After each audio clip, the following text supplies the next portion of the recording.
ముందుగా మనకి జ్ఞానాన్ని అందించిన బ్రహ్మర్షి పత్రిజీకి ధన్యవాదాలు. నా పేరు మణమ్మ. నేను ఆత్మకూరులోనే ఉంటున్నాను. నేను గవర్నమెంట్ టీచర్గా చేస్తున్నాను. నేను ధ్యానానికి 5 years నుంచి వస్తున్నాను.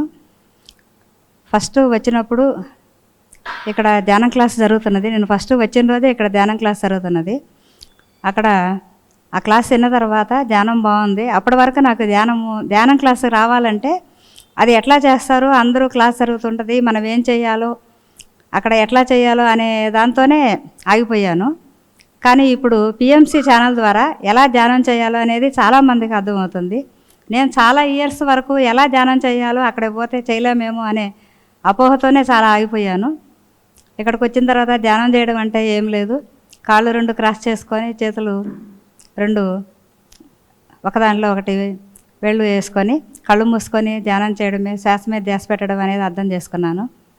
ఇట్లా చాలామంది కూడా నాలాగే చాలామంది ఆగిపోయి ఉంటారేమో, ఎలా చేయాలి ఈ క్లాస్ అంటే ఏమో ఉంటుంది అని. కానీ ఈ పిఎంసి ఛానల్ ద్వారా చాలామంది చూసి ఈ ధ్యానం ఇంటి దగ్గరే చేసుకోవడం కూడా జరుగుతూ ఉంది. నేను వచ్చిన ఒక 6 monthsకే నేను కర్తాలు వెళ్ళాను. అక్కడ పత్రిజీ సారు అందరికీ షేక్ హ్యాండ్ ఇస్తున్నారు. నాకు కూడా సార్ ఇచ్చారు. షేక్ హ్యాండ్ ఇచ్చినప్పుడు నాకు ఎందుకో చెయ్యి అంతా బాగా అసలు చలనం లేకుండా అయిపోయింది, షాక్ కొట్టేసినట్టు అయిపోయింది. చాలాసేపు అసలు నా చెయ్యి చాలా నొప్పిగా ఉన్నది.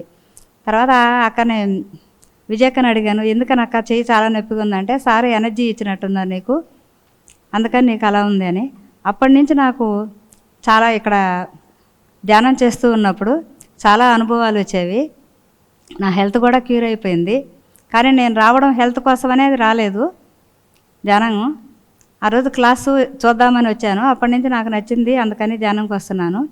ఈ ధ్యానంకి వచ్చిన తర్వాత నాలో చాలా మార్పు వచ్చింది. ధైర్యంగా ఉండడము, అంటే ఇదివరకు ప్రతిదానికి మనకి బాధపడుతూ ఉండేవాళ్ళము. ఇప్పుడు ఇది అందరికీ ఉండేదేను, మనము ఏం కర్మలు చేసుకొని వచ్చామో ఈ బాధలన్నీ పడుతూ ఉన్నాము, అవి అనుభవిస్తున్నాం తప్ప మనమేం కొత్తగా అనుభవించట్లేదు అని రియలైజ్ అయిపోయి ధైర్యంగా ఉంటున్నాము. దేన్ని కూడా ఎవరికి భయపడకుండా ధైర్యంగా ఉండగలుగుతున్నాము. పిఎంసి ఛానల్ ద్వారా అందరూ తెలుసుకొని అందరూ ధ్యానం చేస్తారని కోరుకుంటూ పిఎంసి ఛానల్కి ధన్యవాదాలు.